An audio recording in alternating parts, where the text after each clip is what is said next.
Whoa, buddy. Put that thing back in its holster. We haven't gone anywhere. I don't understand. Check out the MichaelDukesShow.com for information on how to get access to the podcast. Welcome to the party, pal.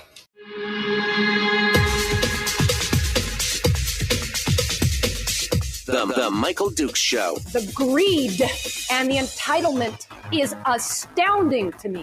What more could you want from a low-budget radio program? This is a dumpster fire. That was just BS. It is time to get a new perspective. We know just what you need, and we've got just the cure. Open wide and prepare for a steaming hot cup of freedom. I just don't fathom it. The Michael Dukes Show, streaming live across the world. Live around the world on the internet at michaeldukeshow.com and across the state of Alaska on this your favorite radio station and or FM translator. Good morning, my friends. Hello. Thank you for coming in and joining us for this beautiful Thursday. This week has been just like lickety split. It just lickety split. But here we are and ready to go. Still balmy 30 something degrees here outside the old Radio Ranch in South Central, although it's supposed to get a little cooler down here as storm systems continue to cross the state as we trip into December. Today, of course, the last day of November for the year, and I'm ready. I am ready, Teddy. I'm telling you right now for a beautiful, beautiful holiday season, and it's beautiful. It's ready to go. Today is Thursday, and we are going to take this first hour of the program to just kind of riff on some of the stories that are out there. We'll talk a little bit about it. I'm trying not to get too heavy. My new resolution for December is to try and split things up with some non-political, lighter side, lifestyle stuff, just some help to, stories and guests to help you in certain things. So we'll see what we'll see what that looks like here as we go through December. But we are going to cover some headlines this morning and just kind of chit chat about some of the things that we expect to see coming up in the upcoming legislative session and some of the things that are going on around the state and more. Then in hour 2, we're going to talk with my friend Laura Edson from Alaska Employee Benefits. That's an outfit. These are insurance brokers, consultants that deal specifically with the healthcare market. And I know that ever since Obamacare came in, the healthcare market in the country has been kind of a mess. And I never would have been able to navigate it personally without going to jail for being so frustrated. I don't think I would have been able to navigate it without the help of Laura, who is again an insurance broker and helps people with that. So we're going to talk with her in hour 2 because right now is open enrollment time. And so if you don't have health care, then you might want to tune in hour 2 because you might be able to get it with the help of folks like Laura. So we'll talk with her in hour 2. And again, just another way where we're trying to, help people out and do things, and get over it. Yes, I mean, the government took something over and screwed it all up. That's exactly what I mean, Donna. That, who would have thought that the same organization that heads the post office and the DMV somehow took something that was working and decided to meddle in it and then totally boned the whole thing over. I mean, who would have thought? With the best of intentions, what could possibly go wrong?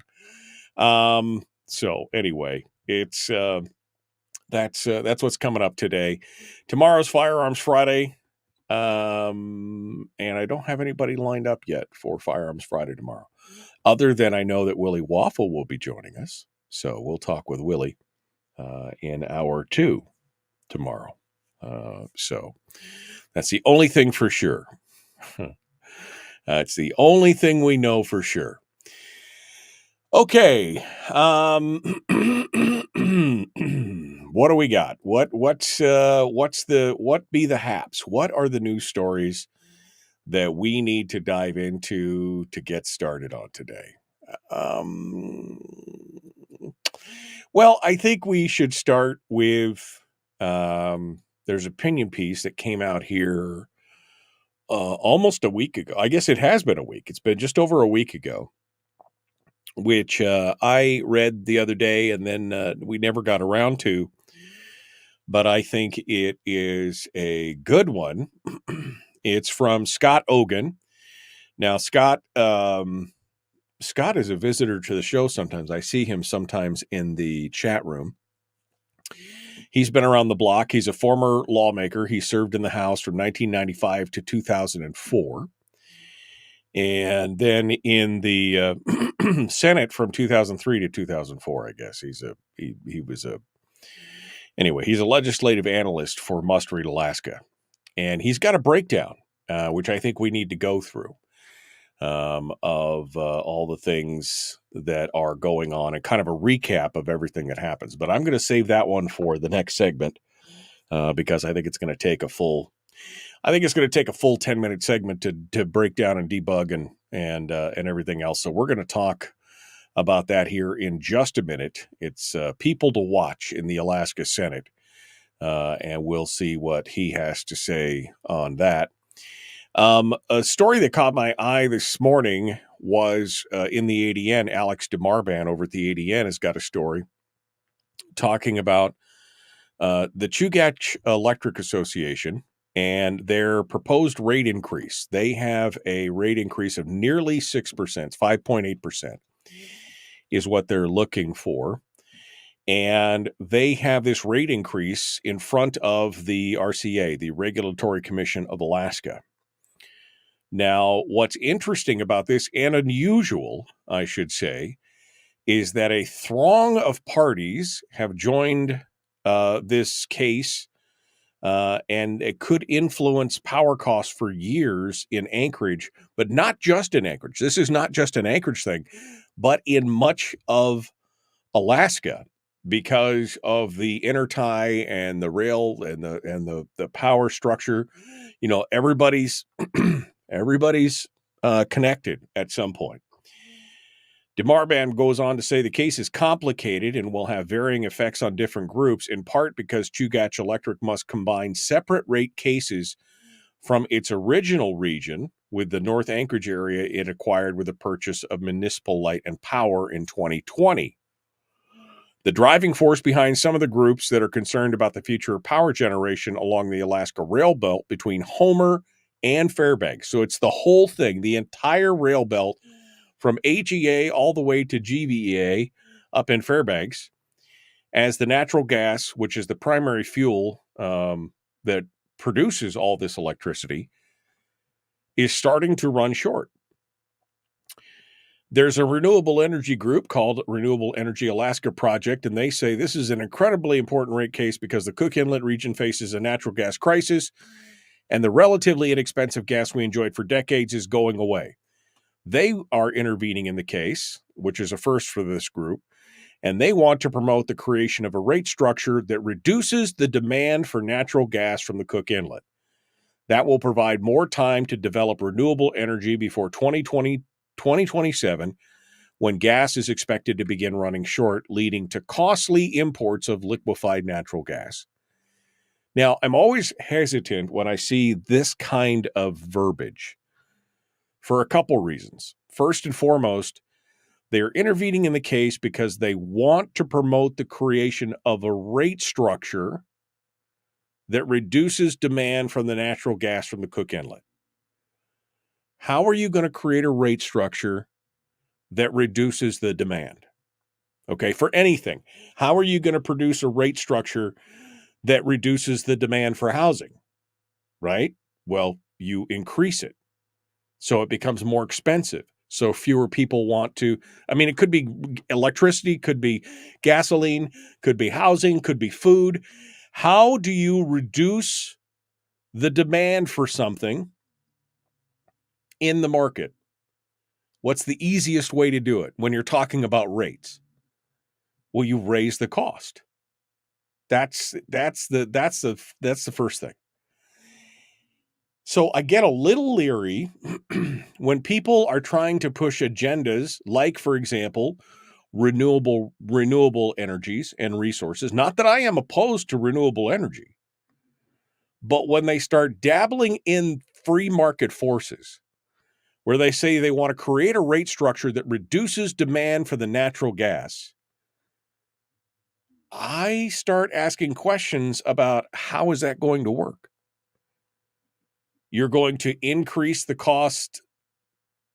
I mean, we're already talking about a natural gas shortage, so that costs are already going to spike because the market has already shown that the supply side is going to be down. You don't want to decrease the price too much because the supply side is down. You can't really decrease it too much. And where does it go from there? So this already raised my eyebrow. This one, that one, this one. It raised my eyebrow a little bit. Then it goes on to quote the executive director of this group, Chris Rose, to say, ensuring that the largest utility in the state designs its rate to conserve the natural gas is critical. So again, they want to conserve it.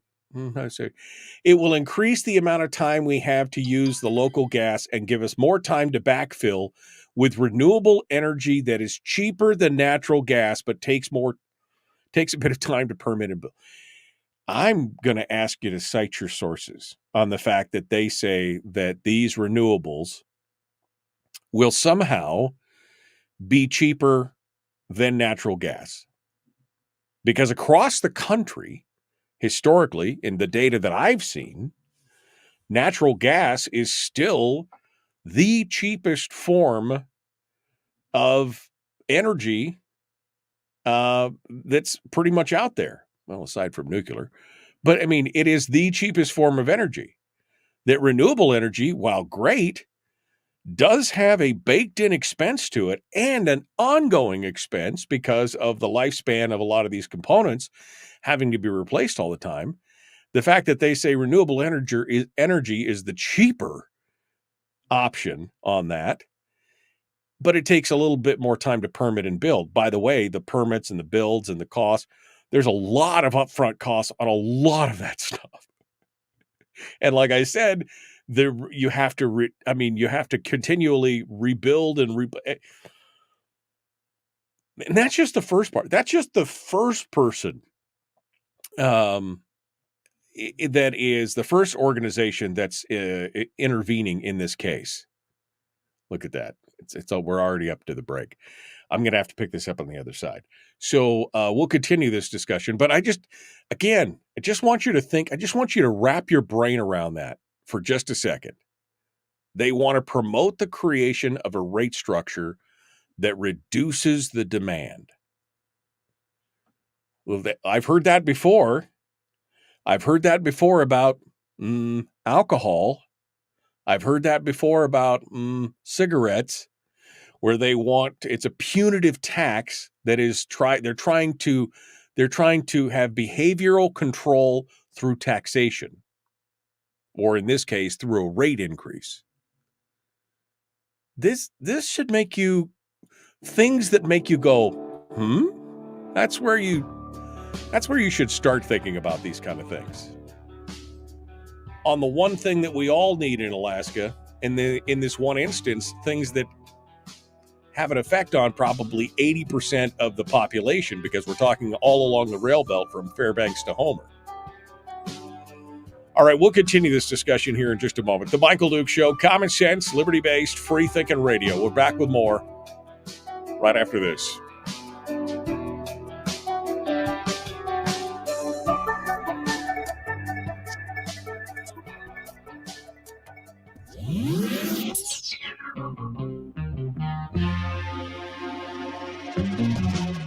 Running on 100% pure beard power. Oh, also some coffee. We dip our beard in coffee. Ha, nice beard. The Michael Duke Show.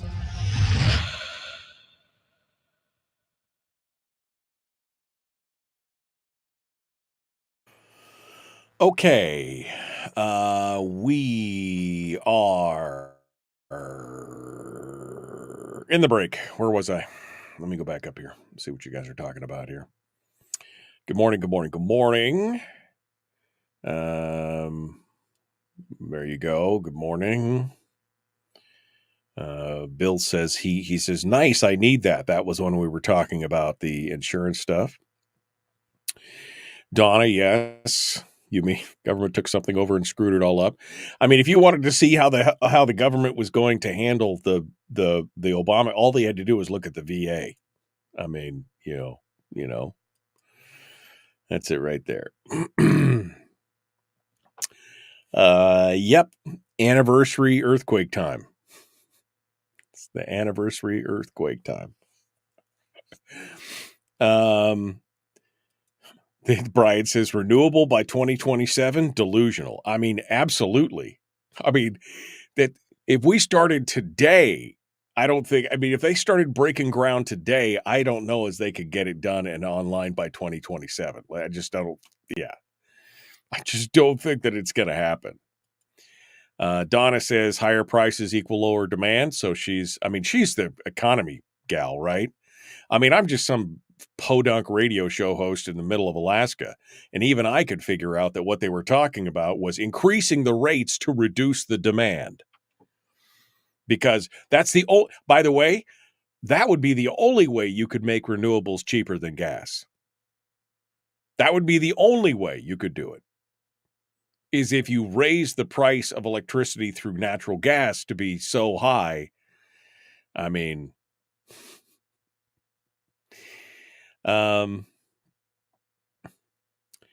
if the rate, here's Brian talking about free market intervention again. If the rates go up organically, it does reduce demand, but when the government intervenes, it sends the wrong signals to the market.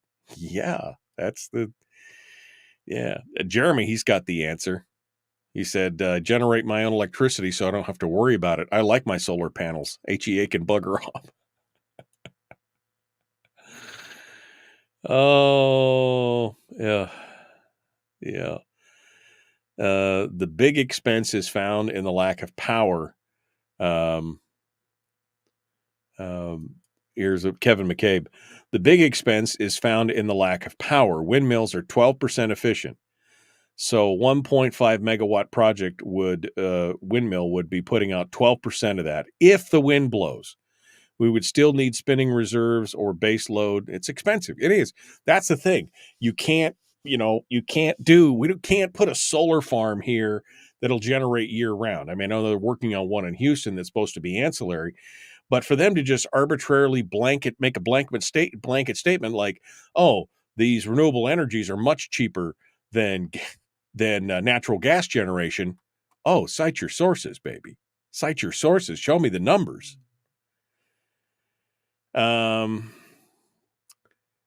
Let's see. Good morning. I need Brian's new coffee that makes the letters wiggle. Yeah, Brian, what's your new coffee? I saw Brian said he got a new brand of coffee this morning. It apparently has got his heart racing at 1,000,000 miles an hour. Renewables will pay for themselves, said who no one talks about it. What said who? No one talks about it. Renewables will pay for themselves. Okay. Anyway, it's an interesting scenario. It's an interesting position on the fallback, and that's just one group. That's thing. This whole thing with Chugach Electric is going to be an interesting scenario for sure. Anyway, we'll continue on with this here, and we'll continue the talk, and we'll see what you guys have to say on this. Let's get to it. For Alaskans, importing LNG is like importing salmon. Mismanage the resource long enough, and you're left with nothing but bad options. 100%. It's a shame that we're sitting on 17 trillion cubic feet of natural gas, and this is where we're at. The Michael Duke Show, Common Sense Radio. Here we go.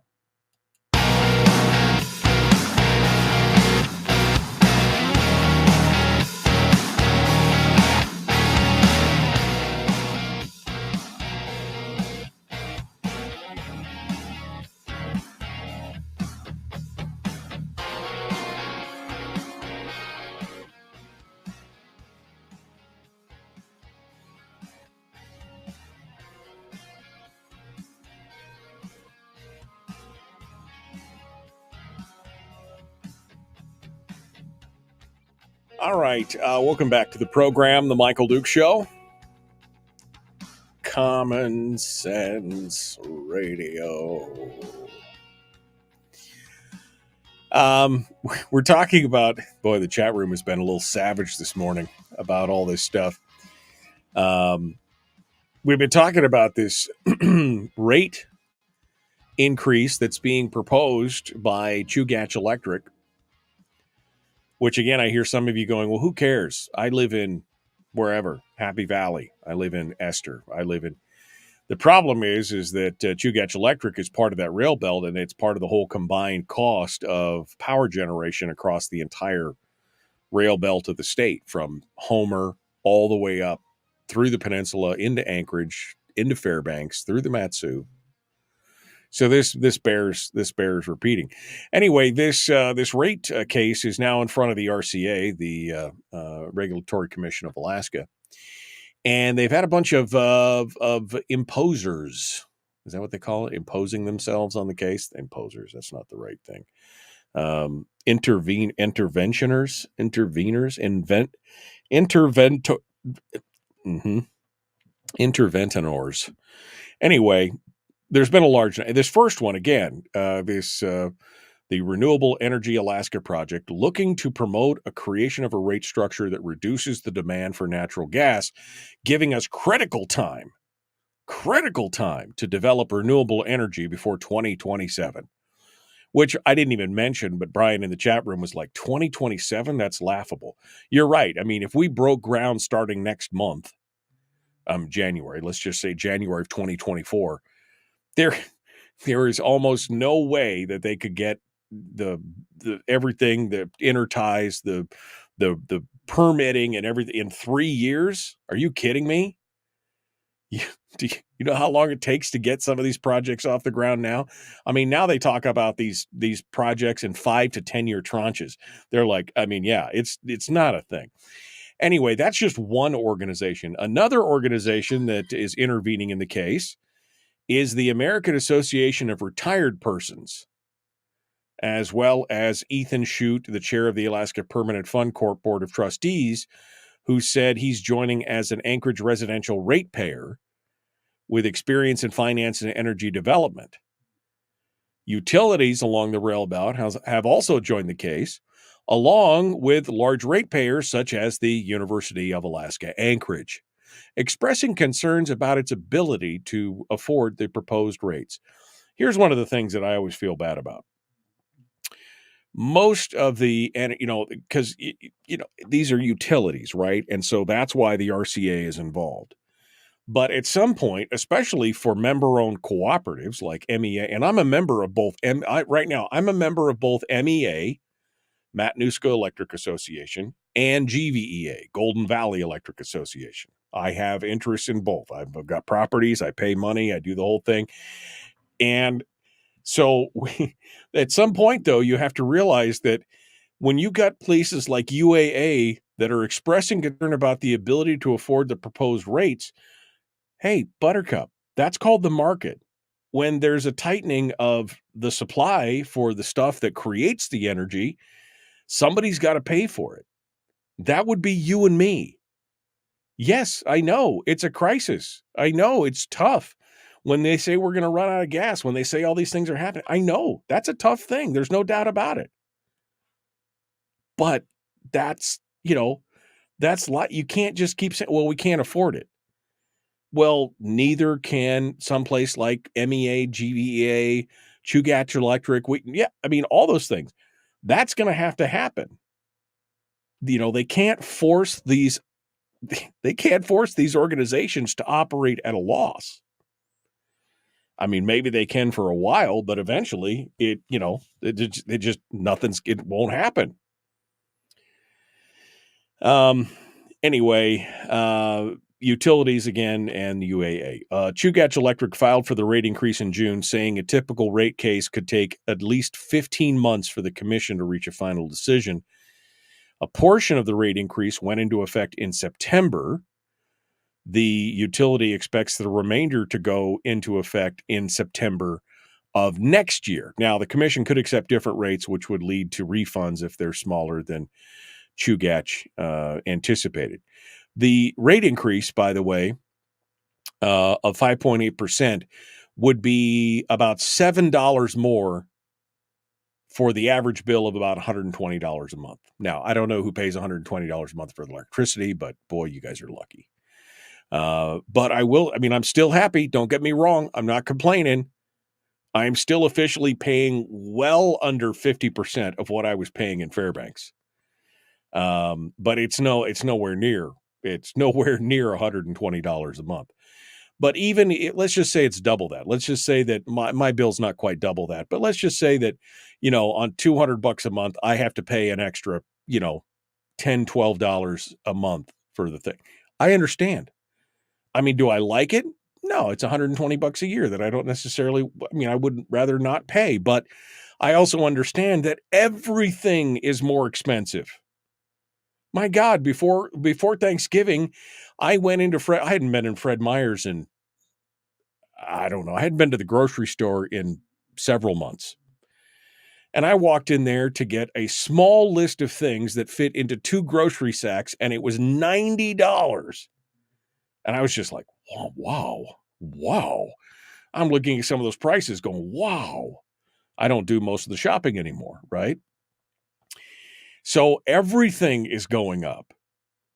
And so it should be no surprise. But for $7, I don't know. It just really kind of blows my mind. And again, the thing that caught my eye here is that there are people out there that want to promote the creation of a structure that reduces the demand for the gas. And of course, the end game here is to make renewable energies more attractive by causing gas to be spiked so high that you just can't. And how they think they're going to get to this as 2027 is just astonishing to me. Chugach says they're not opposed to any of the requests for intervention. They did not reply to a request for the interview, but they had said that they're not opposed to any intervention. They said in September in the newsletter that the base rates for municipal light and power, the people that were subsumed into the system in 2020, that those rates hadn't been adjusted since 2017. So that's 6 years ago. And that Chugach's own customers hadn't been adjusted since 2020. In comparison, inflation in the South Central area has risen 18% since 2017. 18% increase in inflation in the last 6 years. So anyway, it's interesting. It's interesting. Now, one member of the Regulatory Commission didn't support adding as many interveners as first reported by the Northern Journal. Robert Doyle, appointed by Governor Dunleavy in 2022, wrote in a dissent that the magnitude of parties will cause delay, burden the commission's resources, and be detrimental to the record. He took particular aim at that renewable energy group. Specifically, he said, whoa, wait a second. He said, in addition, at least 2 petitions have a stated purpose that will broaden the issues and delay the proceedings and therefore should be denied. He wrote, naming the parties in parenthesis, which is the Renewable Energy Alaska Project and the member of the PFD board. Shoot.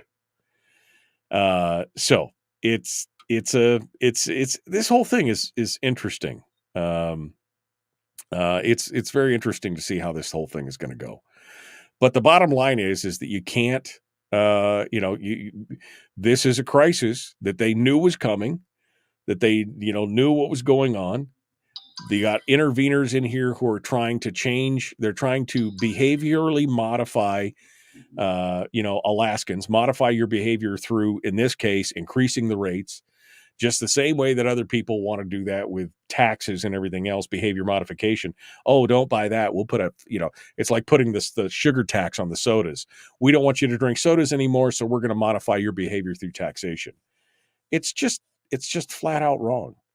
Now, I'm not saying that every intervener here is wrong. I'm just saying that some of these guys, especially with their stated purpose, short-sighted.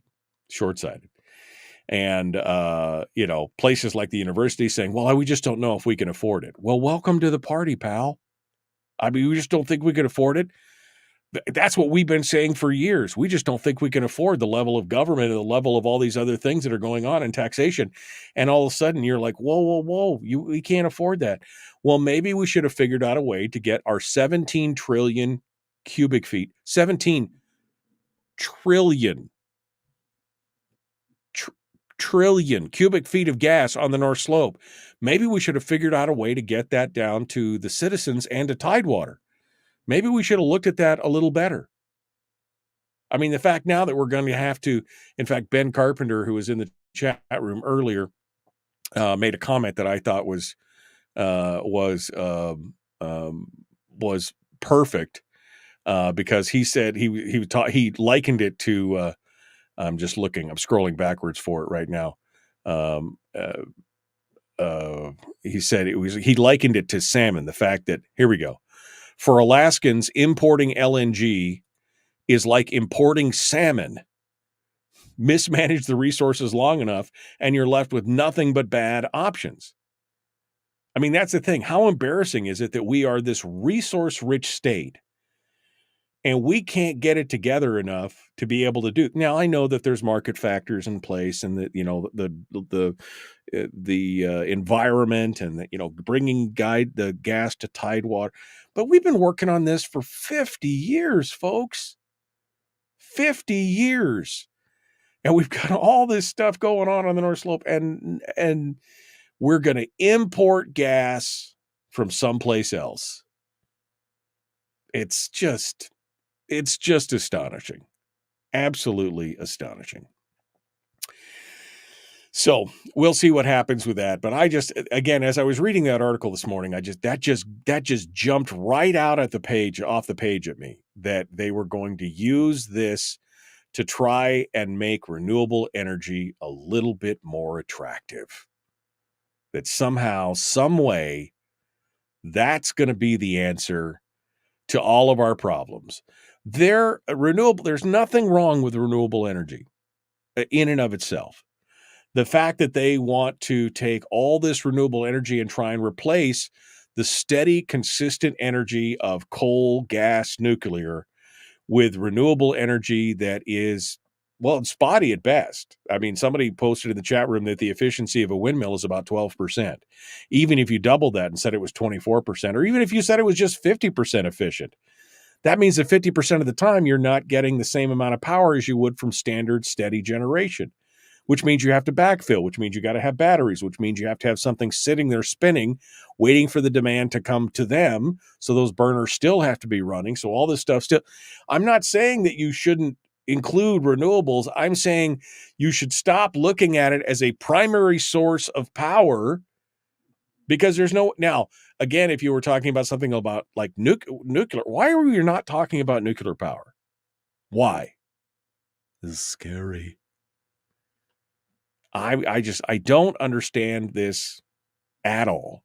Energy is one of the cornerstones of modern civilization. It's the only way we're able to do all the things that we do, and still have time for leisure and arts and, and philosophy and all this other kind of stuff, because we're not going out every day and hunting and gathering and being able to heat and power and do all.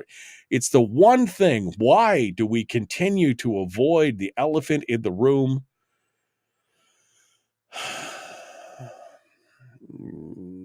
I'm not going to get worked up today. I am not going to get worked up today. All right, we got more coming up. Laura Edson's going to be joining us at the top of the hour to talk about healthcare. And we will return. The Michael Duke Show. Common sense, liberty-based, free thinking radio.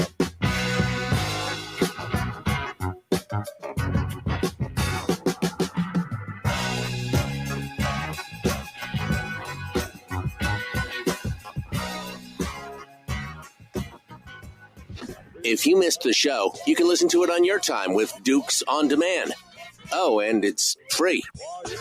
Like America used to be. Streaming live every weekday morning on Facebook Live and MichaelDukesShow.com. Oh, almost got worked up there. Almost got worked up. Okay.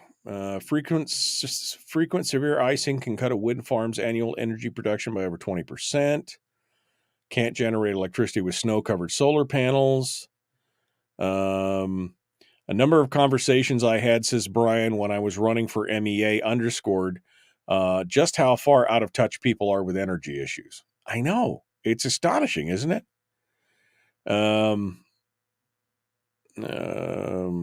Okay. GVA, Rob Meyer says, GVA told us they want to have nearly half of their generation to be renewable by the end of the decade, mostly wind. Yeah, the problem is, again, in talking with these are great projects, don't get me wrong, but it's a reliability and sustainability issue. Not sustainability it's a stability issue, not sustainability. So there you go. Let's see. Save you more. Interlopers. Is that the word you were looking for? Interlopers. Interveners was the word I was looking for, actually, but interlopers also works. We have great biomass, 8 million years old and compacted. It burns clean with 2 to 10% sulfur content. It's called coal, says Kevin. I mean, I know, but coal is a dirty word, man. Just like nuclear. Just like nuclear. It could only be better if it was anthracite coal. I know. It was. GVEA wants to shut down Healy coal plant. Yes, absolutely. MEA bills just doubled. I guess we're paying for the quality services. I only lost power 6 times in 9 days. Yeah, I mean, I noticed that, again, that was my power bill last month was more than it's ever been. I think that was the highest energy bill I've ever had while I've been down here. But it's still half of what I was paying in Fairbanks. I will tell you that for nothing. Fort Knox is the biggest user of electricity in the state. They're also a big employer and resource that Alaska can ill afford to lose. Their use of power actually makes it cheaper for GVEA members. If we remove enough electricity from the grid, will they still be able to operate? That's a good question. All right. Food is expected to go up 6% in the next year. Yeah, I know. I'm going through here. Let's see. Okay. Everyone should just burn. Wow, Kelly's a little salty this morning. Everyone should just burn wood. Screw the EPA. The fact that they're allowed to have so much power blows the mind. Just burn your wood. Well, that's the thing. That's what I said. I mean, if it's a question between heat or eat, if it's a question between my house freezing up and my kids being cold, or burning some wood, you damn right I'm burning wood. That's the thing.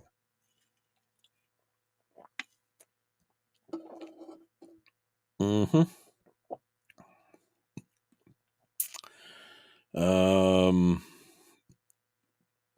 All right. We're a colony, not a state, says Jim. Oil is technically renewable, says Brian. Yeah, true. All we have to do is wait a few million years. Oil is technically renewable. I'm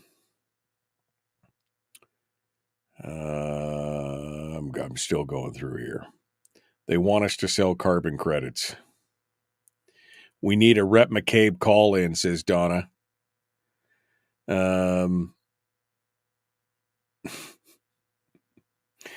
Yeah, exactly. Ask the Germans about integration of the wind into the grid. That was we saw exactly how that went when they lost their backstop of all their Russian gas, right? Because their power grid was being backstopped by all that cheap Russian gas, and because they'd shut down their nuclear power plants.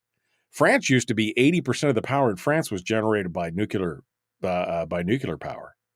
And everybody got their panties in a wad about the whole green thing. And so they started mothballing all this stuff. And now everybody's struggling again. It's just, it's crazy. Okay. Go read, Kelly, go read the Reason piece on administrative judges. Oh, man. I read that piece and it's like, wow. All right, so I'm all caught up in the chat room. I'm all caught up. You guys have been verbose this morning. So, good stuff. Denise. Burn it all down. Can it really get worse? And she said, I just got spanked from Facebook. It is what it is. All right, here we go. We're jumping back into it. The Michael Dukes Show. Common sense.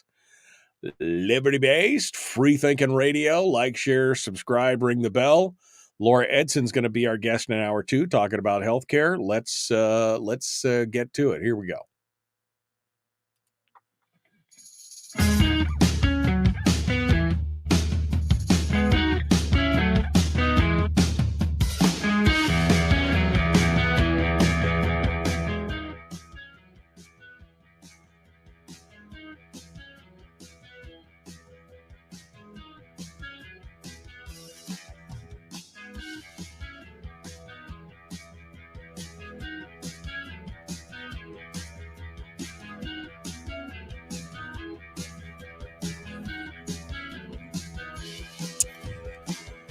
Okay, welcome back to the program.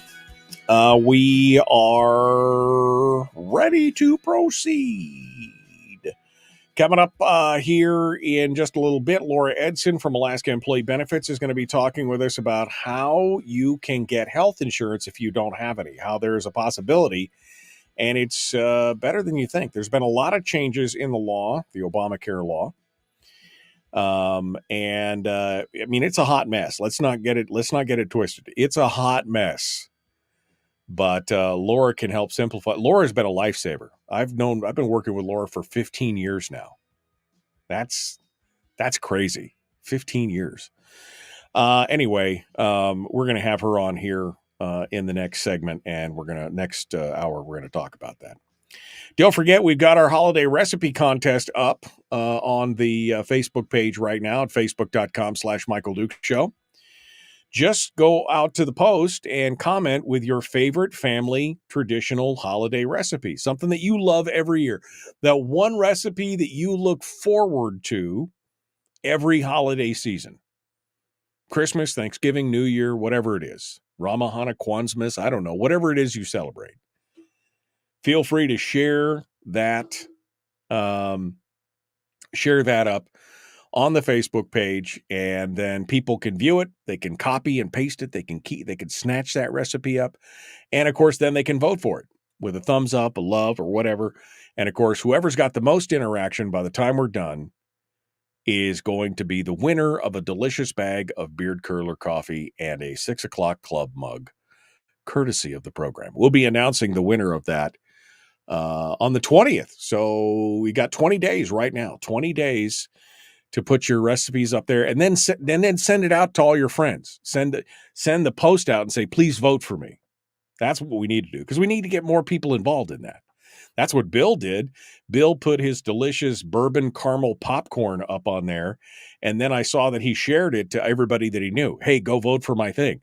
And that's why I think Bill's in the lead right now by almost a 5-1 margin over everybody else. That's because he went out and shared it and told all his friends. He leveraged the power of crowdfunding and got out there and didn't. Anyway, we're going to we're gonna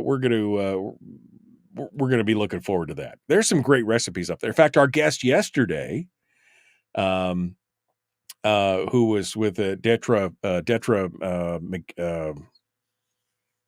I've forgotten her last name, not McGinnis. Anyway, Detra, she posted up her fig fruitcake recipe, which I am going to be trying. I guarantee you it looks delicious. So, and that's the whole point of it, of course, is to share all that stuff. And we're thinking that maybe Michelle Schauer will post up her turkey roll recipe that Mike was bragging about yesterday. So it should be good stuff. All right. We are ready to continue here. One final story before we go out. Scott Ogan, who is a former legislator, he served in the state legislature from 1995 to 2004 in both the House and the Senate. He has written this article over at Must Read that I caught about, I don't know, it was about a week ago, and it just never got around to it, but I want to revisit it because I think it's pretty powerful. And it's got a little bit of a synopsis of some of the things that are going on and what we can expect and what we should be watching for in the upcoming session, which starts in about 5-6 weeks. Scott Ogan writes, Senators Burt Stedman, Click Bishop, and Kathy Giessel, he calls them the three amigos, run the Alaska Senate. The power divide is always over money that protects the union-backed deep state, which means your permanent fund dividend check is at stake for that. Stedman, Bishop, and Giessel formed a coalition with every Senate Democrat rather than bring fellow Republicans Mike Schauer, Shelley Hughes, and Rob Myers into the fold. This was after Alaskans had elected an 11 Republican member majority in the Senate. Talk about dysfunction. And he said, this is where it starts. Now, he kind of gives Gary Stevens a pass a bit here, which, he says, Senate President Gary Stevens is a nice guy, but make no mistake about it, he's a weather-vane politician. But the utter vindictiveness against the Republicans in the unofficial Senate minority by the three amigos over the PFD is palpable. And that is true. I mean, you could just see the utter disdain that Giessel and Stedman and Bishop have for somebody who would dare to challenge their authority, who would dare to disagree with them on the big topics. And the fact that Shelley Hughes and Mike Shower and Rob Myers won't toe the line and continue to, throw slings and arrows and to fight the fight over the PFD is just infuriating to them. Absolutely.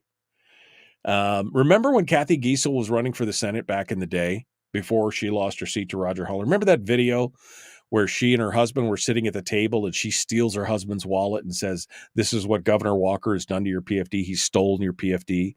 We need to hold on to your wallet." Remember that? That was back in the day when she was telling the truth.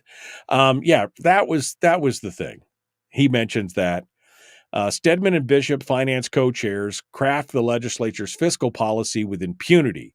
Cross those co-chairs, and you'll end up out in the cold like Shower, Hughes, and Myers. You have to pay to play in the Senate majority. That's what he's not cutting any slack here. Let me post this up in the chat room so other people can read along with this, because this is so it's good stuff. I just posted it up in the chat room. You got to pay to play in the Senate majority with your silence on the PFD and a tacit oath to the binding caucus. After an endless Senate Finance Agency overviews and hearings, the co-chairs dropped their behind closed-door budget in the last-minute meeting during the last session and invoked the my way or the highway rule. In the previous session, their arrogance ignored decades of protocol. They didn't even seek the concurrence of the House on critical budget votes. They just rolled it all together and shoved it down their throats. And this is just such a great summation of what happened. He then goes on to say, to take a look at, why would you do that? Rather than align with pro-PFD Republicans, why would some of these Democrats join in with people like Bert Stedman? Because again, ostensibly, this is something that Brad has talked about many times. Ostensibly, these Democrats are wanting to protect the lower income people who are the most affected by PFD cuts. And he said, rather than align with pro-PFD Republicans like Shower, Hughes, and Myers, Democrats like Scott Kawasaki and Bill Wielechowski, who voted to fund a full PFD 2 years ago, are now mostly complicit and accept a mini PFD. It all boils down to majority power and influence. It's all power and influence. He then goes down to break down the rest of the people to be watching for. He talks about Matt Clayman ensuring that the Alaska bar continues to have a stranglehold on judgeship selections in Alaska. He talks about former Forrest Dunbar, who, and his views on the Constitution, his stated views on the Constitution, which if you don't know Forrest Dunbar's stated views on the Constitution, you've been not paying attention, because it's a hot mess. He talks about L.V. Gray Jackson, who's well-spoken and makes big decisions like spending millions to remodel an office building across from the Capitol for legislative housing. So you strengthen Juneau's stranglehold on where the legislature meets. I mean, that's true. We really hadn't talked about that much, but when they got that apartment building and they went ahead and they remodeled the whole thing, that just means that the chances of the session being held outside of Juneau are slimmer and slimmer. He talks about Scott Kawasaki, how election reform is now his game. And, because remember, he keeps talking about how he's been working with Mike Shower and Sarah Vance and does all this stuff. But now he supports same-day registration voting with no identification required, no meaningful proof of residency, and all this other kind of stuff. I mean, I don't think that was what we were looking for. And then he talks about Bill Wielechowski, Jesse Keel, Loki Tobin, the ultra-liberal chair of the Senate Education Committee. She recently issued a public statement laced with profanity, which I read that. I couldn't even read it on the air, about the State Board of Education banning biological males from female sports. Tobin advocates for boys and girls locker rooms. Inquiring minds want to know if Tobin supports males exposing their genitals to female juveniles without consent, in light of the fact that it appears to violate Alaska Statute 1141-458, indecent exposure, which can be charged as a felony. Does this criminal violation suddenly become legal by virtue of a person's self-identification? This is an excellent article. You should go out there and take a look at it. I posted it up in the chat room. It's Scott Ogan over in Must Read, Alaska. Gives you a little bit of a behind-the-scenes look at what's going on over there. All right, hey, we're out of time. Laura Edson's up next. The Michael Duke Show. Common sense, liberty-based, free-thinking radio.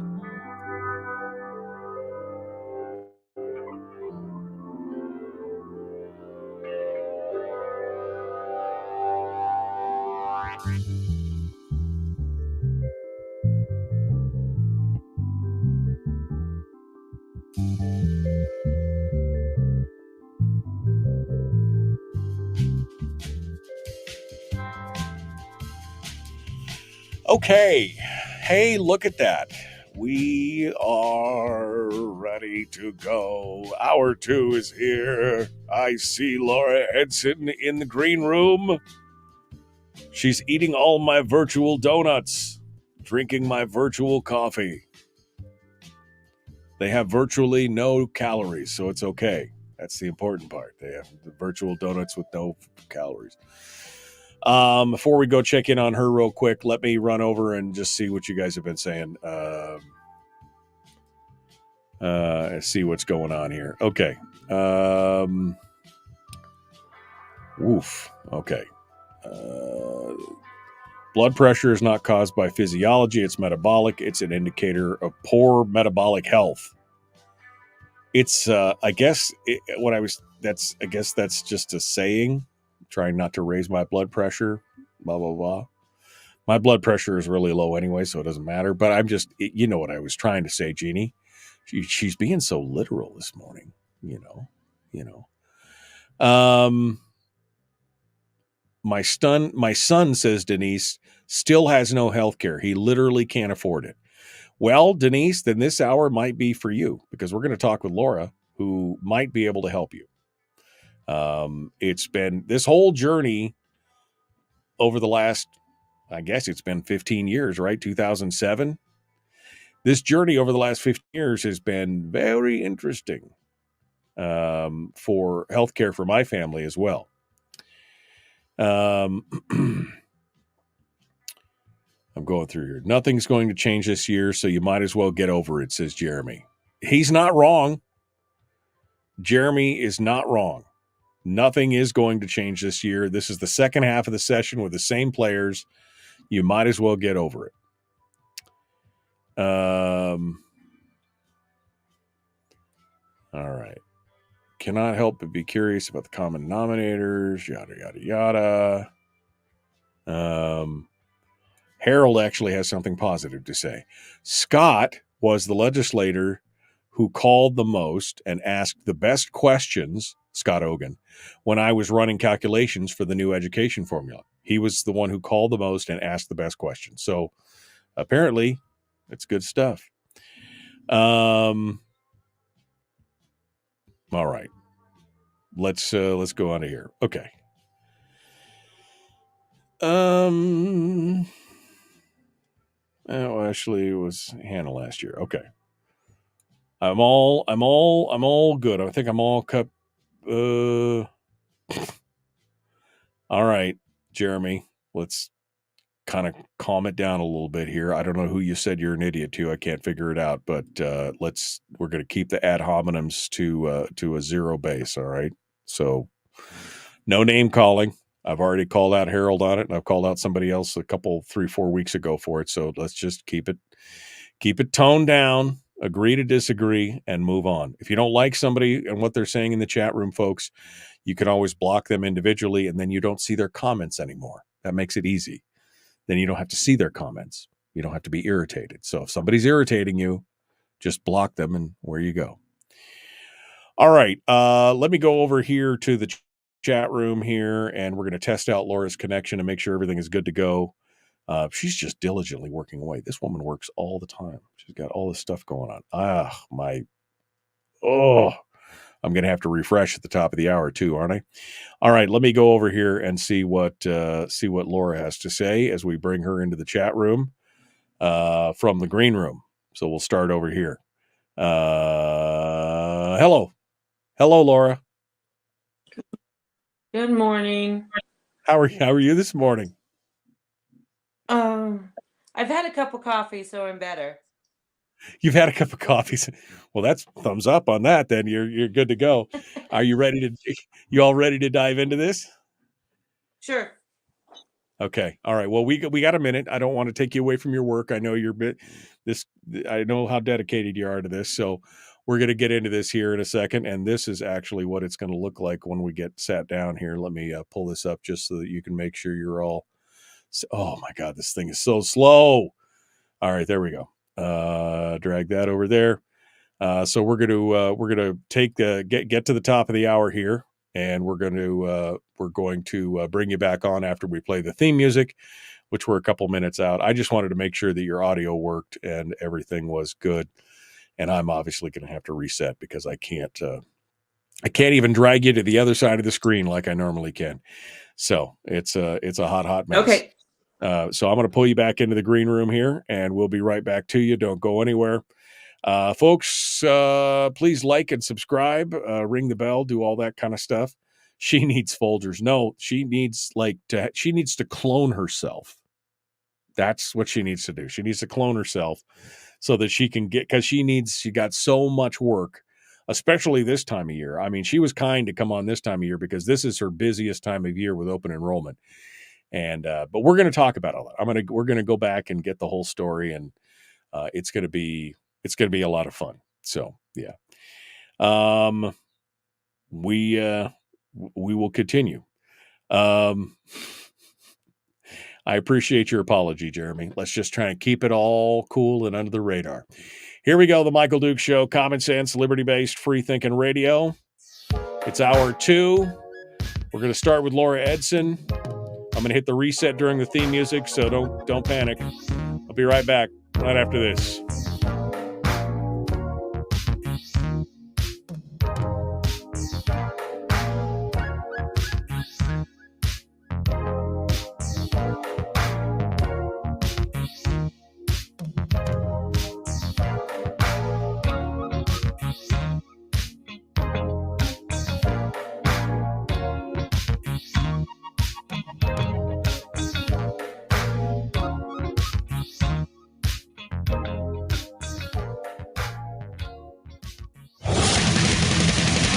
Whoa, buddy. Put that thing back in its holster. We haven't gone anywhere. I don't understand. Check out the MichaelDukesShow.com for information on how to get access to the podcast. Welcome to the party, pal.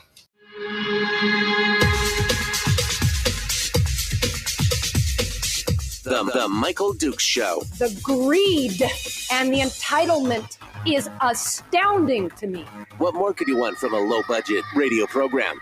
This is a dumpster fire. That was just BS. It is time to get a new perspective. We know just what you need, and we've got just the cure. Open wide and prepare for a steaming hot cup of freedom. I just don't fathom it. The Michael Dukes Show, streaming live across the world.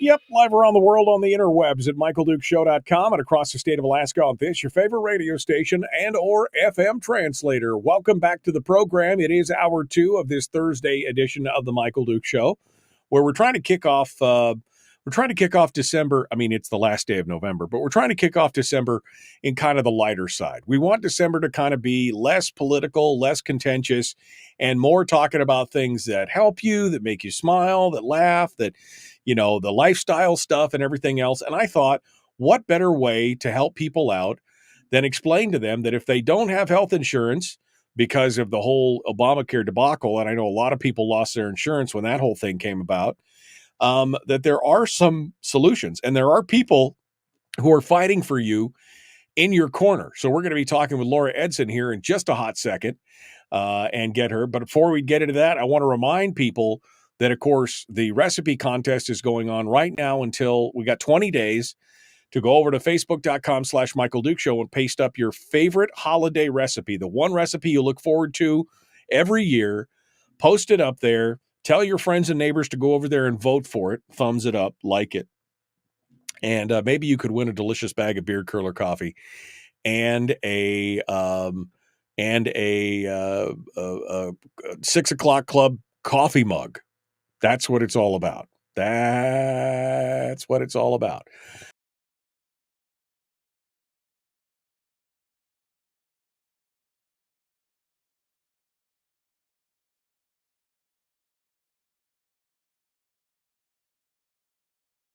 Amongst everybody else. All right. So, little blank screen there. Now we're ready to go. We're going to jump into it with Laura Edson from Alaska Employee Benefits. I've known Laura, gosh, Laura, I just did the math on this. I think we've been working together for 15 years now. Because it was 2007, Oh, yeah, right? pretty close. Yeah, 2007, Well, 2008, yeah. right? So yeah, when the whole process started, yes. Yeah, when the whole thing got started. So Laura is an insurance broker and kind of a troubleshooter. I'll tell folks a story here real quick. When Obamacare was implemented, I was working for the radio stations in Fairbanks, and at the time we were receiving a very decent health care plan. We were on, I think, Blue Cross Blue Shield. It was a good plan. It was costing me and my family with all my kids and everything. I think it was $800 and something a month, which is, but I had a lot of kids and that's what it was. And then Obamacare came in to help everybody out. And the first thing I did was try and figure out what my new healthcare was going to cost. And what I found was like $2,600 a month. When it first got started. Now, luckily, my company was kind enough, although they couldn't provide healthcare anymore because it tripled their healthcare costs. They were kind enough to find Laura and Sean from Alaska Healthcare Benefits or Alaska Employee Benefits and plug them into this. Now, an insurance broker is basically you're the go-between between the individual, me or my family, and the marketplace and all the intermediaries and the health insurance companies. You are kind of the go-between. Can you describe what exactly your official job description is? Yeah, that's basically it. I pretty much call myself the liaison. Even though we get commissions and we represent the insurance companies to a point, I consider that I work for my clients. So yes, so they can come to me first if they've got issues instead of sitting on service or somebody that they're dealing with out of state. So I like the title liaison. Yeah, no, that works. So essentially what happens is Laura works for you as an individual, but she gets paid through a pool where all the insurance companies put money in and everything else. So she's basically your go-between, the liaison. I think that's very good.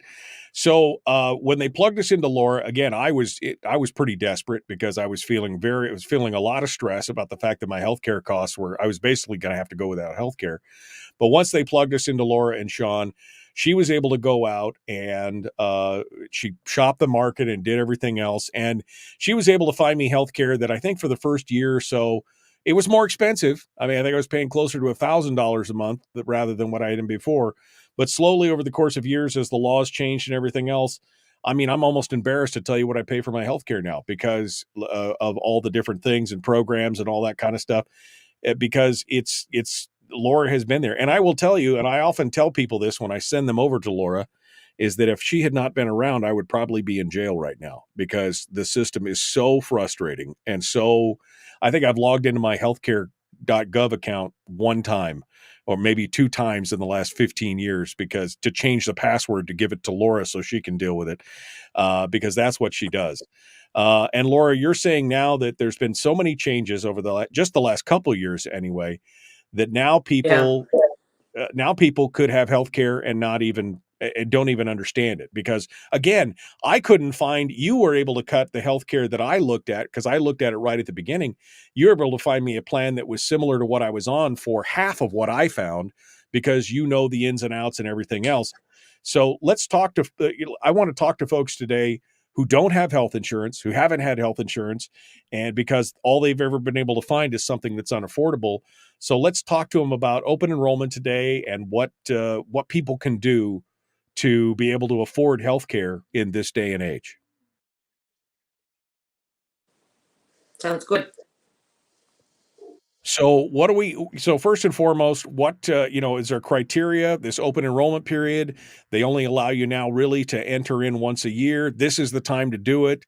Give us a rundown of the requirements of what we need to do if somebody out there doesn't have healthcare and what they need to do and how this whole thing works. So they do have what is called an open enrollment period, and for the last few years, and it's kind of changed on and off, but for the last few years, it runs from November 1st to January 15th. The January 9th or January or sorry, December 15th is the drop date for a January 1st effective date, but they do extend it out to January 15th for a February. There are throughout the years it has changed. So there are different circumstances that there are certain category of people that actually don't have any type of restrictions on when they can come and go off of a marketplace or exchange plans. Honestly, I don't. It is more ACA, just through the different changes that's happened, and especially the biggest change that happened back in 2021. So what happened in 2021 for people who, what may have changed since then that would allow people to, maybe get on the marketplace or be able to afford it that they couldn't before? So when this originally started, let me kind of back up a little bit. So everybody falls on what is called an FPL, and that stands for a federal poverty line. And it's just depending on the household income is where you fall on this federal poverty line. In the beginning, anybody that fell between 100% to 400% of that FPL were eligible were eligible for subsidies or to be able to get a plan through the marketplace and qualify for subsidies. So at the beginning, what it really did is it just took it from one group of people and just kind of gave it to another, because those middle to upper middle class people ended up losing their coverage because, like you said, it went from, maybe $1,000 for a family on a high deductible plan to 24 to even more, especially if they had a larger family. And, in most cases, that's more than a house payment. Right. Oh, yeah, definitely. I mean, my house payment was only slightly more than my health insurance payment. And when they said my health insurance was going to be 2 or 3 times what I was paying right then, I mean, there was no way I was going to be able to spend $25,000-$30,000 a year on health insurance. Right. And I probably will get the name of it wrong, but back in 2021, when they did the America Rescue Act, I think is what it was called. It was after the COVID, everything with the COVID and the money that they were giving out.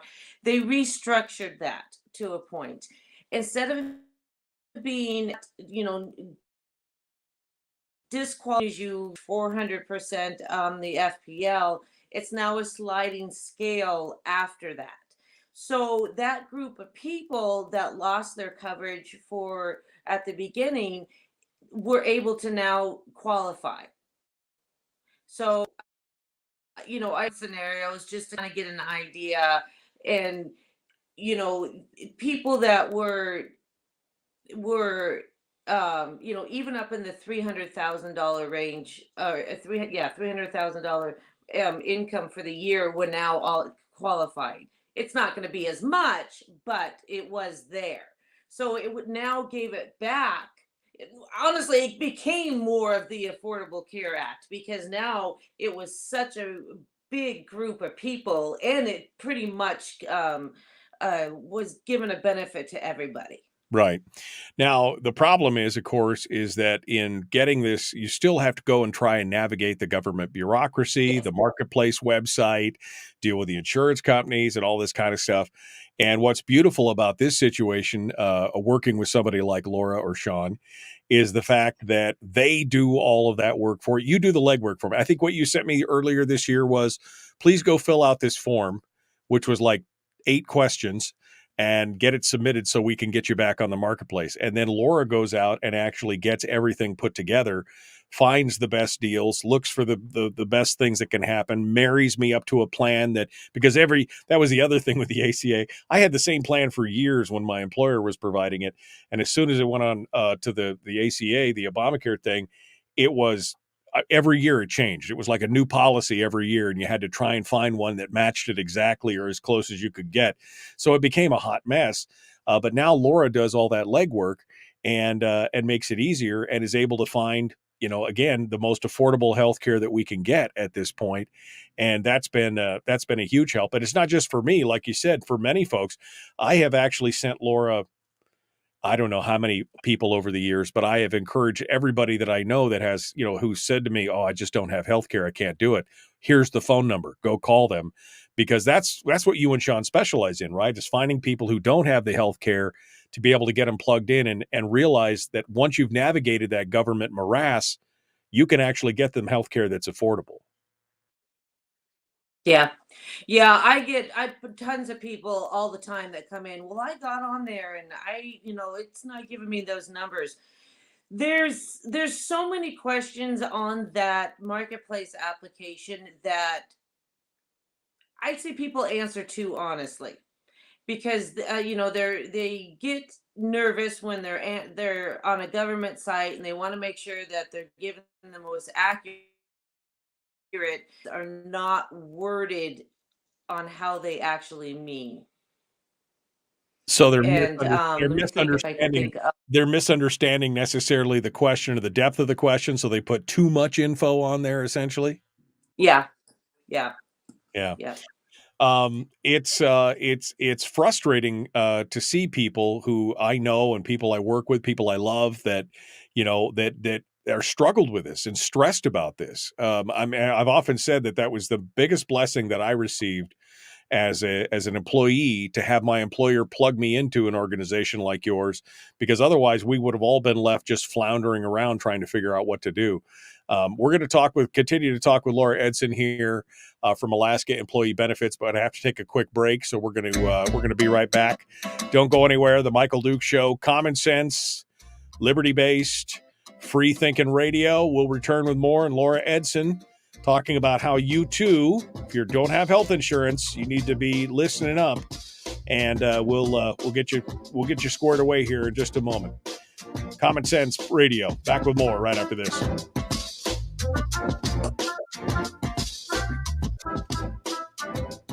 We're broadcasting live through a series of tubes, allowing all of these entities to provide streaming stuff going on the internet. Well, it's kind of hard to explain. Sorry. Streaming live every weekday morning on Facebook Live and MichaelDukesShow.com. Okay, Laura Edson is our guest in the chat room. If you have any questions for Laura, now is the time to do it. Let's see. I actually just got a text message from a friend who's listening on the radio, and she says, "I agree with how awesome Laura has been. Would you mind telling me what the enrollment deadline is for the January 1 effective date? I still have a couple of people trying to get to go to her and to thank. Anyway, she says thank you to Laura, but she's got a couple people she's been trying to get to go to Laura. It's December 15th, right? Is the drop dead date for the effective? Yeah, so December 15th. Although they for January 1st effective date, but we have until the 15th of January for a February 1st effective date. Yeah. No, it's crazy stuff. Now, Laura, one of the things, and she's working, which I love. No, you're good. No, I'm not trying to chastise you. I was just saying I was going to be frivolous and say we really need you to put up your favorite family holiday recipe on our recipe contest. We've been trying to get all our guests to participate over on the Facebook page because we love the secret holiday recipes that Grandma passed down. That everybody's sharing out. I got my Grandma Faye's pumpkin pie on there. Somebody else has got their grandmother's bread pudding recipe and stuffing recipes and everything else. But when you get a hot second, and I know you're busy, we'd love for you to throw up a recipe there for your, the one recipe that you look forward to a year at the holidays that you don't cook any other time. We'd love for you to put that up there so we can all upvote it and share your secret recipe with everybody out there. Sounds good. Yeah. If folks have questions in the chat room right now, we're in the break. We got just a couple minutes here before we rejoin, but I want you to have the opportunity to ask her. I know Denise said that her son didn't have health care. So folks, how do folks get a hold of you? What's the best way to get a hold of you if they want to get plugged into the system right now? Laura, is it email? Is it phone calls? What's the best way to do it? Honestly, right now it's an email. Okay. And so tell me which email address you want them to reach out to you at. Laura at akeebenefits.net. Benefits.net. I'm going to put that right under your name. Laura at akeebenefits.net. I'm going to put that there, and then I'll also post it in the chat room.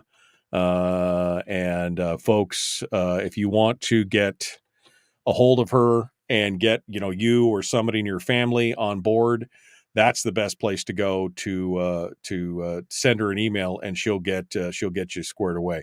Adult son, here's what Denise was saying. Adult son going to college, has no insurance. It's almost $500 a month. He opted to take the penalty at the time and hasn't bothered since. Which I feel you. I mean, I know that there's a lot of things. Laura, go ahead. Yeah, that doesn't surprise me. A lot of people, they got into it one time and they had a bad experience and they're just like, nope, never again. Like I said, there are so many ways. There's always so many gray areas, and not really knowing how the application was filled out. He, again, being a college student, he probably had his income at a certain level that took him outside of that 100%. But there's a lot of things that people also forget that they need to account on income. PFD is one. That's one that a lot of people forget to add in. And then when they go and reconcile their taxes, they end up having to pay some back, especially if they're a larger family and they get quite a few of them. It doesn't cost. It's a 5-minute process just to run a quick quote and then kind of talk about the different scenarios and different things that need.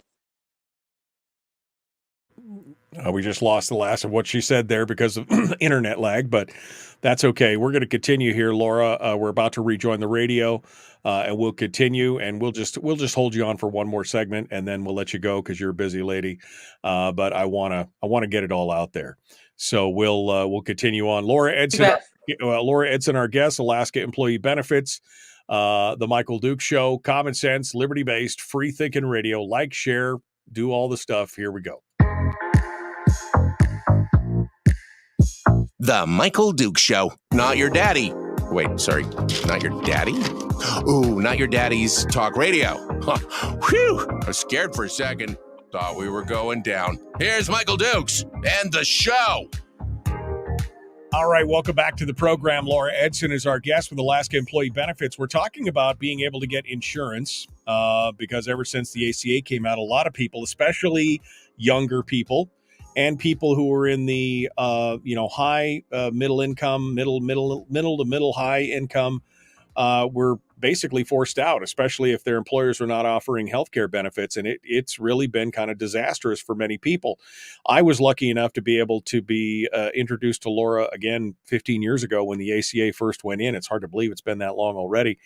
And she was able to help me significantly save on my health insurance.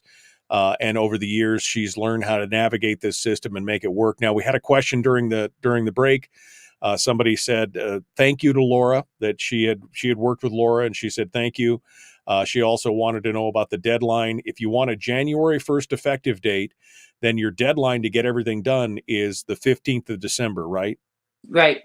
Right. But you can still continue on through the process as long as you get it done by January 15th, then your effective date will probably be what, February 1st at that point? Correct. Yeah. Yeah, so you're still able to do it. So, so Laura, let's walk us through the process. If somebody out there is listening to the program right now and they're like, I don't have health insurance. I tried it one time because Denise in the chat room said her adult son tried it one time when he was in college, and it was like $500 a month for a college kid. Nobody's going to pay that. But they tried it one time and they've sworn off it for life. But now, of course, things have changed. And if you have somebody like Laura in your corner, it could be something much less. So what if somebody's out there right now listening, they don't have health insurance, they really would like to have health insurance, but they were disqualified for whatever reason, whether it's price or something else. So how do people get started with you? What's the best thing to do? At this point, it would be to send me an email. We do have another agent in the office now. So it will either be, depending on how much, how full my plate is, I may transfer it over to Bobby, who is the one that works with me, to have him touch base with it. But honestly, I really do try to, as a, I really do reach out to everybody that's referred to me. I should be the one that takes care of them, but Bobby is there as a backup, and he works under me very closely. And I try to train him to be as good as I am. It's a little slow, but It takes years to come up with that kind of expertise, right? I mean, it's the guild apprentice and the professional. That's what it's all about. So, yeah. folks, if you're interested in it, first you need to send an email to Laura. It's Laura, Laura, at akeebenefits.net. That's Laura at akeebenefits.net. And send an email and say, I'm looking for healthcare. I want to subscribe. I want to sign up on the list. And you'll reach out, or Bobby will reach out to them and get the information, and you'll get started. Yeah. So basically what at this point in time, and if you email, you're probably going to see something come back after work hours. I have no time right now to get to emails and be able to answer them without being distracted or interrupted. So I've been doing my emails at night. Oh, dude, yeah, because this is her time to be busy, and I will guarantee it. She was kind enough to come on and talk about this. Now, you walk through the whole process where they literally don't even have to log into the marketplace themselves to answer all the stuff. You take care of the whole process from start to finish, and then provide them, like you did with me, with a variety of options. Now we know kind of what my plan is every year, but in the beginning, you would always offer me 2 or 3 or 4 different plans to say, here's the different levels, here's what you can do, and here's how much you would pay. So you give us kind of the smorgasbord of options as to what we can choose. Yeah, we talk, and I ask, what are the health needs? What are what are you looking for? What kind of a price range you want to stay within? And then, and one of the things that also people don't realize is that all family members do not have to be on the same plan. So if you're trying to cut costs, but you have that one family member that, let's say, is a diabetic, or has something more medical needs, we could put that one family member on a more richer plan and keep the other families on more of a basic plan to help offset. And they don't even have to stay within the same insurance companies. So it's you can get pretty creative. Yeah, absolutely. And the other thing that Laura offers, not only, again, kind of the whole, streamlined process from start to finish of getting people assigned to healthcare. Once you have the healthcare, and this is the part where she's literally saved me from going to prison, is if you have a problem with the insurance company, you get denied on something, you get delayed, they refuse medications or a certain procedure or something like that. Laura is your advocate with the insurance company. You don't have to be on hold with Blue Cross Blue Shield for 6 hours trying to talk to somebody. You call Laura or send Laura an email and say, here's my problem. Here's what they're delaying and they're denying. I thought this was covered. What do we need to do? How do we fix it? And Laura then goes to bat for you with either the marketplace or the health insurance companies or both, and deals with them directly. And you've got like the backdoor deals, right? You've got the backdoor specific access to talk to the right people without having to go through a 6-hour wait on a switchboard somewhere.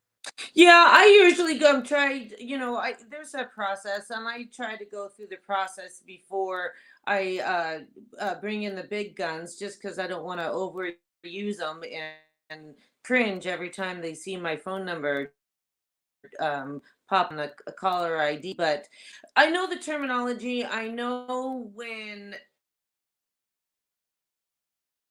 isn't getting the whole picture, and that's what happens a lot is, each of them or think that they're talking about the same thing when we're in reality they're not. So if and then I have the confidence to know, hey, you're not telling me exactly true, or Right. I need to go somewhere, somewhere else, because you obviously are misunderstanding or not quite the whole. I'm trying to be nice about it, but You're obvious. the whole Yeah. picture. But Yeah. the I don't have to be nice. They are obfuscating sometimes the truth and not giving you the whole truth in the bottom but line, right? right, because honestly, when you call that customer service, especially with the marketplace, and when you're calling customer service, you are getting somebody that's typing in your question on the computer, reading what's coming up on the computer, and interpreting it in their own way. They don't really, I mean, there are some good ones out there. Trust me, there are some good ones, but the mass majority of them, they're just a call center. Right. They don't necessarily understand the full ramifications, and they're just waiting for lunchtime. They don't, that's not like Yeah. they really care about you specifically. But Laura's got the ins and outs. She's understood it. She's been doing it for years. She understands how the whole policy works. And I'm sure you've educated a few call center employees over the years on exactly what their policy actually is, not what they think it is. And like you said, then you've got the backdoor big dog access, where if you have something that's a problem, you know who to call. You know who to call to get it straightened out. And she has over the years straightened out several big problems for us on the situation. So it's been a huge benefit to me, and I just want to share her with the world. Like I said, I have probably sent 24 people to her over the last 15 years to go talk to her. Now, I remember the one gal that works with me, I beat on her for 3 years before she finally went over and talked to Laura. And now she says she keeps thanking me. I just can't believe I didn't go when you first told me, because it's made life so much easier, especially for people who have health challenges and they're afraid that they're just not going to get it, or they tried it again 10, 12, 15 years ago and it was 3 times what they were paying and there was no way they could do it. Things have changed, especially if you're, like I said, I tried to do it on my own, and Laura was able to cut what I had by what I found for my health insurance by like 150%, because she knew the ins and outs of the system. And that's what I needed. I needed somebody that knew the system, that could hold my hand, that had the background and everything else. So Laura, I want to give you a chance here in the last couple minutes before I let you go, because you are a busy lady. She's been working during the commercial breaks, guys. She's literally in there tippity typing stuff away as we do this. But I want to give you the chance to, just tell people,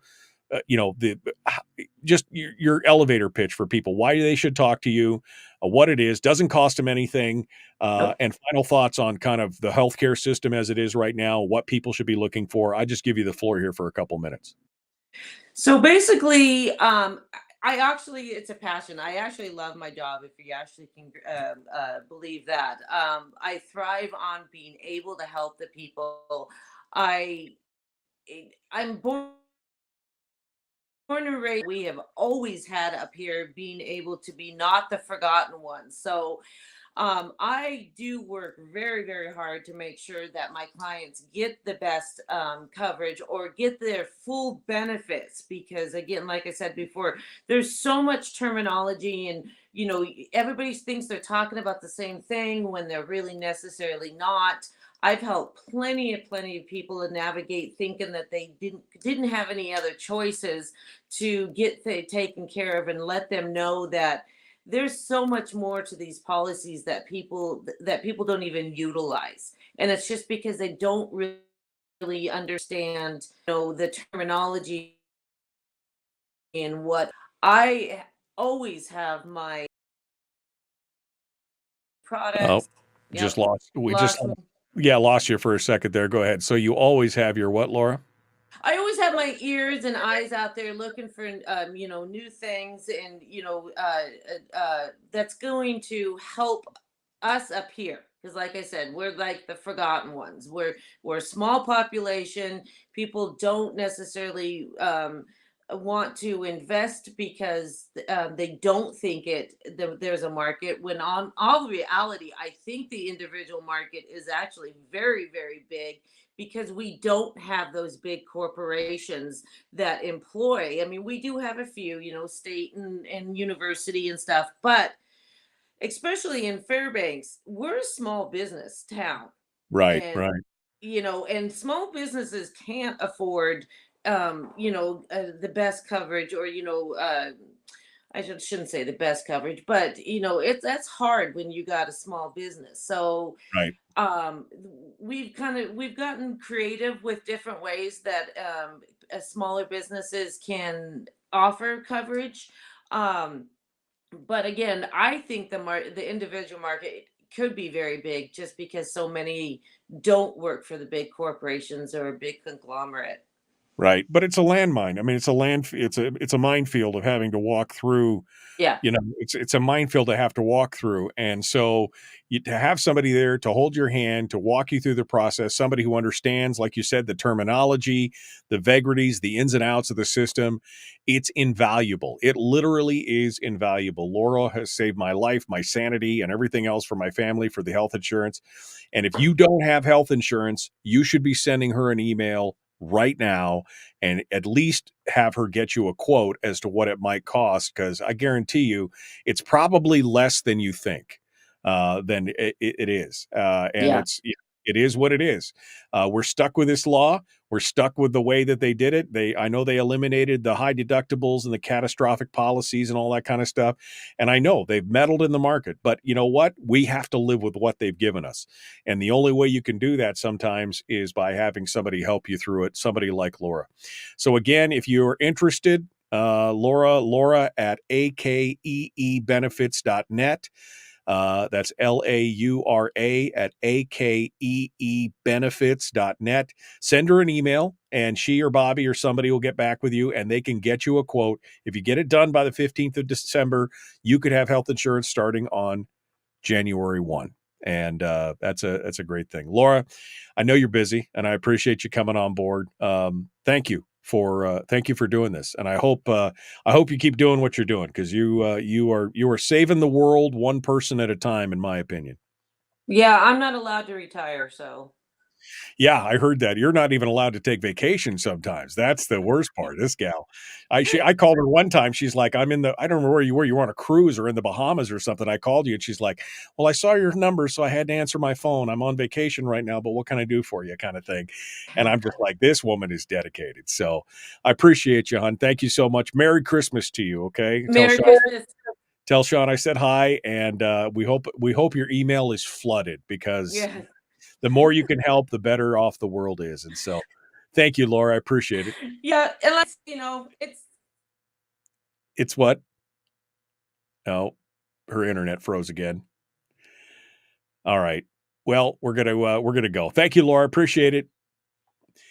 Folks, we're going to continue. The Michael Dukes Show continues in just a moment. Don't go anywhere. We will be back with more. My final thoughts on the other side. We'll be back right after this.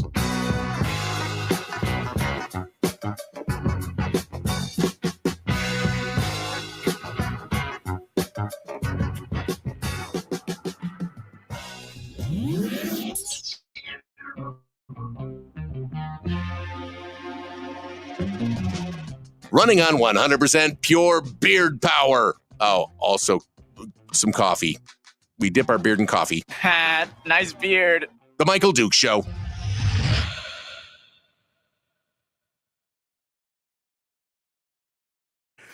Yeah, it's all those emails I broke her internet. Yeah, her internet continued to just get spottier and spottier there at the end. So, it's probably because she's on GCI and I'm on GCI and they just don't play well together, right? I mean, something like that is one of the things. Yeah, gal, hun. I use those terms all the time. If you don't like it, there's another show somewhere. That's all it is. Let's see. This is the enrollment time for insurance. This is where insurance is to make a crap ton of cash.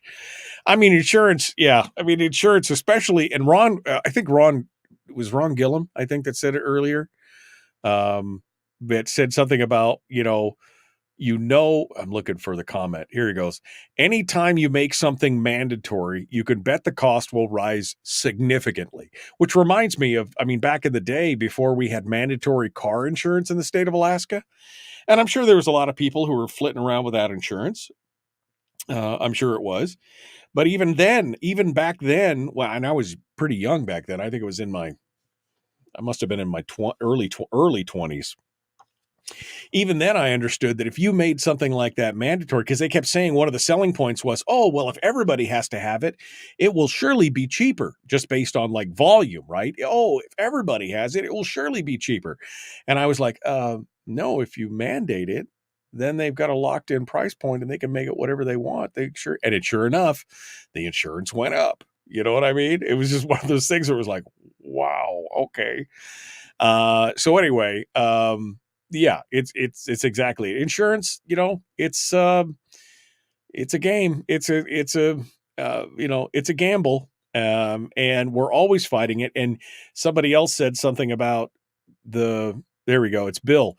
It's the insurance company's job to make money, not pay out. And that's why it's so important, in my opinion, to have somebody like Laura on your side, because you're 100% right. Did you know that 40% of denials, this is because Laura and I were talking about this the other day, 40% of denials are never appealed. So if you're denied something from your health insurance company, 40% of those are never even appealed. So it makes sense for them to want to basically just deny willy-nilly, because they know 40% will never appeal anyway. And if they go ahead and they give it to you on the first appeal, then, what have they done? They've just protected their bottom line a little more, because they know most people are not going to appeal over something that, maybe it was only $50, $100, $500, $1,000 instead of, we're not talking about denials of tens of thousands of dollars, which I'm sure there probably are. But when 40% of the appeals are 40% of the denials are never even appealed, it's easy money for them. They could just deny out of just SOP is just to deny the first time anyway. And then they get to say 40% of those right out of the cut. So yes, you're right. It's the insurance company's job to make sure that they make money and not to pay it out. But this also reminds me that if you ever do get a denial, first thing you do is file an appeal, because no, I'm just not, that's why I pay the insurance. I know it's a gamble. And the house always wins, but if it's something that I'm supposed to be getting, they should be doing it. All right. Donna says, I'll purchase insurance again when low premiums, catastrophic policies are allowed. Obamacare killed those policies. Exactly. People should be that, again, the government intervention in the market. I know people say, well, I don't want to participate because they're the ones that stuck this to us, folks. They are the ones that stuck this to us. So I'm going to live within the system. They forced it on us, so I'm going to make it pay. I'm going to do whatever I can do to protect. I still have to have health insurance for my family. I've still got, we've still got things going on. So this is what they wanted to force down our throats. Okay. So I'll play your game. And like I said, I'm almost embarrassed to tell you what my health insurance costs now. especially when I hear some of my friends can't get health insurance because it's so expensive. And I had somebody like Laura on my side, and I'm paying less now than I ever was before Obamacare, which doesn't mean that it works, by the way. It just means that I'm using the system as intended. And there's a lot of other people out there who can't navigate it by themselves. I couldn't navigate it by myself. I had to have somebody like Laura help me. But it's just one of those things. One of those things that's just frustrating to watch.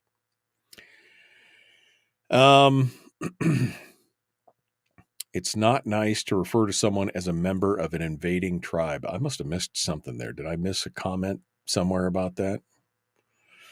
Anyway. All right.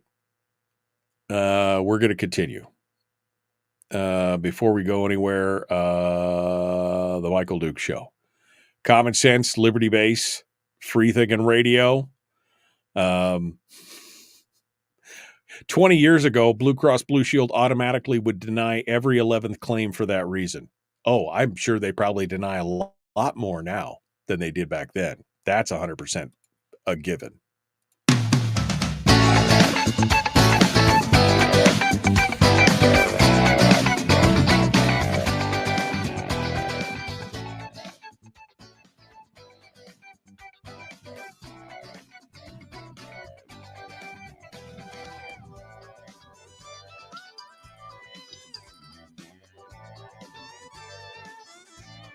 Okay. One final segment for today. I was going to keep Laura for the whole hour, but she was so busy. I mean, she was literally during the commercial break, she was turning away from our screen and working on another screen, still working away. I mean, it's a busy time. She was kind enough to come on, and I appreciate it.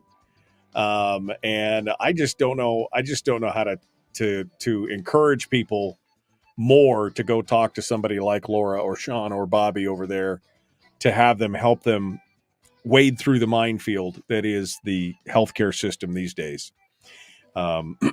It's amazing. And I know a lot of people are like, well, I'm just not going to participate in it. Well, okay, great. If you don't want health insurance, then don't bother with it. That's fine. But some of us have got, family members that have, ongoing health needs that they need, we need medications or, to be seen or things like that. So it's really not an option to go without health care. And as I said earlier, I mean, we're stuck with Obamacare. We're stuck with this ACA. Is it going to be repealed? It's been revised several times and changed, and now it's no longer mandatory. I mean, those were some good things that happened. But I just don't see this law being repealed anytime in the near future. And so you forced it down our throats. I'm going to use it. That's just how it is. If it costs me more or costs me less, I still need it, so I'm going to do it. But if you're going to force it down our throats, then I'm just going to use it as intended. And so you should too. I mean, you should too. This is kind of like my old commentary that I used to make about living off the supply lines of the enemy. Hey, I don't see it as a bad thing. If it's eventually if we're gonna go bust in the meanwhile, we might as well accelerate that so we can get it over with and move on. You know what I mean? Living off the supply line of the enemy is about the only thing you got there. And healthcare is just so, this intervention in the market for people who wanted like catastrophic care. Like they had a very low payment, high deductible catastrophic care in case they, got cancer or were involved in some kind of accident or something where they need. And now, of course, you couldn't do it. You couldn't get that kind of catastrophic care anymore. They wanted you to have a very specific kind of care. And again, this is the same problem with any kind of government run system. Not only does it run massively inefficiently, but government is now making choices for you that you should be making for yourself. If you feel confident in a catastrophic high deductible plan, then that made you feel comfortable and felt like, well, then that's what you should be doing. Instead, they're deciding for you. And that's always the problem with these kind of programs. But, this is the world we live in right now. And I'm going to navigate it as best I can and make it work. Absolutely make it work. But if you don't have the health care, then you need to jump in and and call Laura or email Laura rather, and and make it happen. Brian says in the chat room, in some ways, Obamacare was a gift to the insurance industry. Yeah, absolutely. I mean, in some ways, because it definitely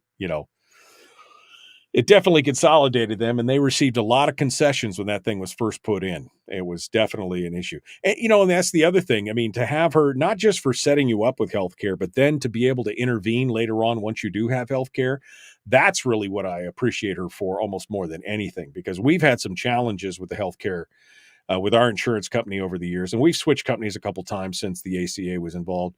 But there's been a couple times when I literally was like screaming into a phone trying to get somebody to listen to what was going on.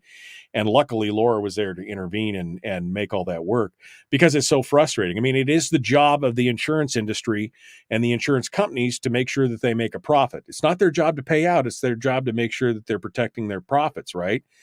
And so a lot of times there seems to be more and more of a trend of just automatic denial of services and certain things and certain prescriptions, just an automatic denial to make it more difficult. In fact, Laura and I were talking earlier this week, and she mentioned that there was a statistic that just came out here recently where of the denials that were being put out there by the companies, that they found that 40% of the denials were never appealed, that they would be denied. And maybe it was something that was covered under their plan, but it's just become almost an automatic denial because they know that 40% of the people will never appeal it. And they're just saving money that way, making it more difficult for the rest of us to have to then appeal the process and send in the paperwork and do all that kind of stuff. And that's where somebody like Laura really just makes a huge difference in something like that. All right. Let's see. I'm just looking. I'm just going through all this stuff here to see if there's anything other comments in the chat room. Insurance company says Denise have way too much power over folks' care, their meds, their pre-existing conditions. Absolutely. I mean, it's a very tough time overall when this kind of stuff. And Ron Gillum pointed out earlier that that's the problem. Anytime you have something that is mandated, it always makes it more expensive. Anytime something is made mandatory, you can bet the cost will rise significantly. We saw the same thing here in the state of Alaska with car insurance when it was not mandatory. And then when it became even I understood at a very young age, because I was in my late teens, early 20s at that point, that this was going to be very difficult, because your insurance would go from, I don't know, $100 every 6 months to, more, much more. And mine did. Mine went up significantly because, they kept trying to sell it to you. Oh, yes, we need this mandatory insurance because then everybody will be safe. And since everybody has to be insured, it will raise the pool up and it will make insurance cheaper overall. And I was like, no, as soon as you make it mandatory, everybody's going to have it. And then they could set their own prices no matter what. And what happened? Well, my insurance cost when I was driving, because I was driving for, liability, but even just with just liability insurance, my insurance cost, I think, tripled or quadrupled over the course of 24 months. I mean, it was crazy.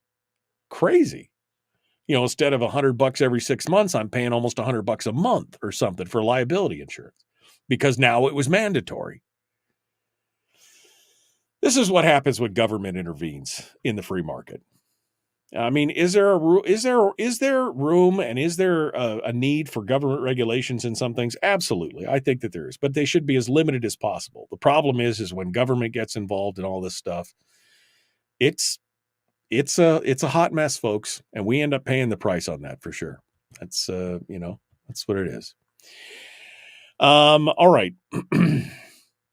So tomorrow on the program, it is Firearms Friday, where we're going to talk about issues related to the Second Amendment. I tried to reach out to Jacob Sullum from Recent Magazine because he's been covering a lot of these court cases that have been going on out there, where they're basically saying that the federal government has overreached, especially through the ATF. So maybe he'll come on tomorrow and we could talk about that. And we can see what we'll see what happens. It's going to be a fantastic time tomorrow, no matter what. And of course, because at the end, we're going to finish up with Willie Waffle from wafflemovies.com. We'll have a fun segment at the end tomorrow for that as well. Don't forget to go out and go to the Facebook page, facebook.com/Michael Duke Show, and get signed up for the recipe contest. Yeah, baby.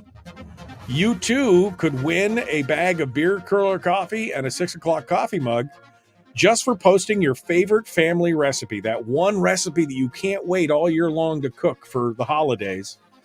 You share it with us, then tell all your friends on social media to go vote for it.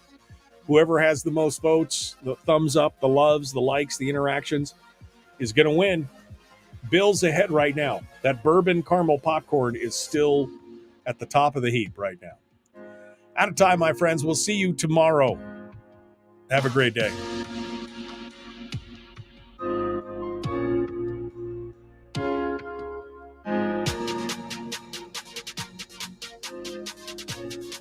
Okay.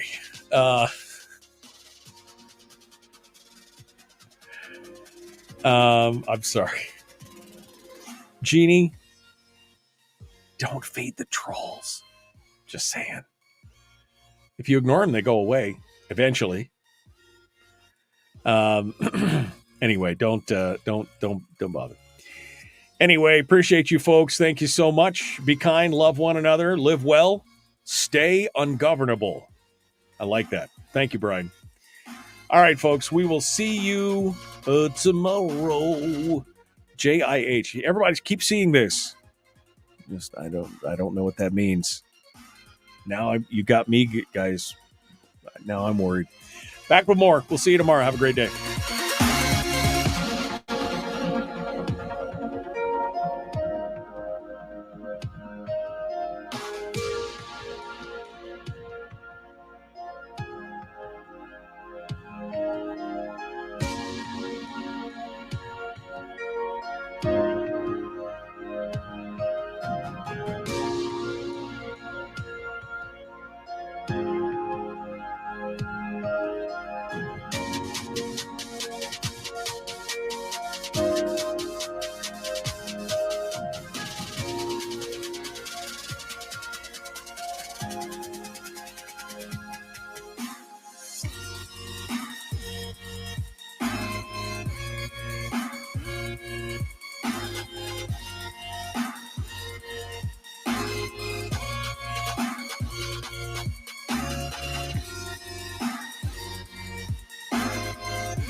We've shed our terrestrial radio skin, and now we are slimy lizard internet people. It's the Michael Duke Show.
you.